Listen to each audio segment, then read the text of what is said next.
We still don't know either what's going to happen with Brexit, do we? Because the transition deal will come to an end on New Year's Eve, and there could be mayhem at Holyhead at the end of that period. The warning comes from the Irish Hauliers Association, who say that the port isn't ready to cope with new rules. Now, the UK and the EU are still trying to agree a trade deal before the deadline. The port's owners say they're confident that the process will be smooth.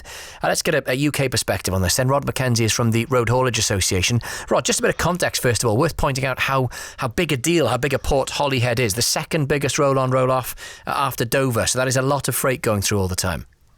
That's right, Gareth. More than 1,000 lorries a day going over to the Irish Sea. So it's very important. And the situation there is extremely worrying. We're in a place where Brexit planning has been chaotic. And we're in a position with, less than 30 working days to go where people still don't know what they've got to do. And I can explain a bit more about why that is. But it really is an extremely worrying situation. Do you share the concerns then of your Irish counterparts?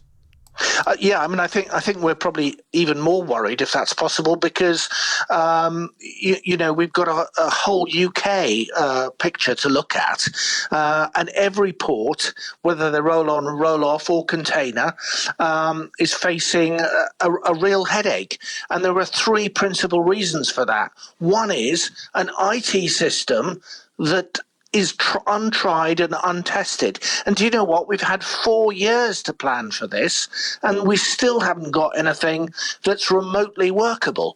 That's the first problem. The second problem is that there aren't enough customs agents to process this mountain of red tape that we will have to do after Brexit.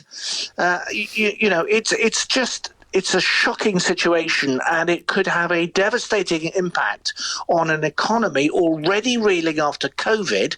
Well, you couldn't plan for anything worse, could you? So what are we talking about, Rod? Are we talking about lorries not being able to get in and out of port and stacked up on roads? Well, absolutely. Well, that's a good question. We're not sure because we're not sure how the system will work. I think what the government wants to avoid at all costs is pictures on the TV news, those drone shots of lorries backing up at Dover and Holyhead for miles and miles and miles.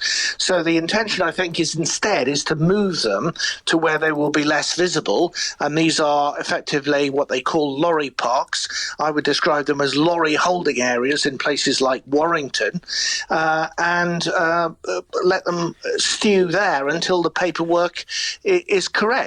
See, what listeners to Radio Wales tonight will be a bit baffled by is why don't the lorry drivers and the traders know what paperwork they have to do? Well, to an extent we do, but we don't know how to do it. And the thing is, you can tell someone what to do, but if you can't tell them how to do it, that is a major problem. It's the process. And yet, I'm just wondering, we're talking here about the potential problems. Is this just if there's no deal? Do these problems go if a trade deal is struck between the UK and the EU over the next few weeks? I wish. Oh, it's not that straightforward, is it? Right. No, the difference between a deal and a no deal is about 95%. So in other words, 95% of what you'd have to do if there was a deal, you would still have to do. No deal just adds an extra 5%. You see, what we've been doing for years and years and years is trading, in this frictionless way with Europe and Ireland. In the case of Holyhead, it's all very simple, no paperwork check, just get on the ferry and off you go. Mm-hmm. Now we're faced with literally a mountain of red tape, which every single shipment, that means a lorry which has got, 8,000 different shipments on. There will have to be a form for each one of those. Let me just put the UK government's point. The UK government says IT systems necessary, on track. Stena, who own the port, say very, very tight timescales, but confident that this will run smoothly. Yeah, well, I think Stena have to say that, don't they? Because they're running a business, and if they say we're worried, that would probably make things worse. But we can say that because we're talking to traders and hauliers who are worried, and that needs to be said. The government has not proved that these IT systems work.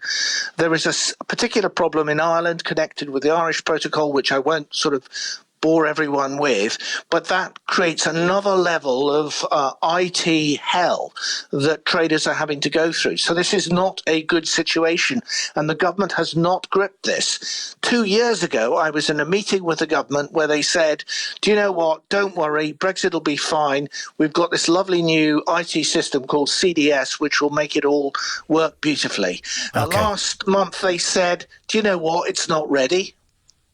All right, Rod. Look, I think we might speak to you again, I have the feeling, in the coming weeks. That's Rod McKenzie representing the haulage industry here in the United Kingdom with those reports of potential problems at Holyhead once the Brexit transition deal passes.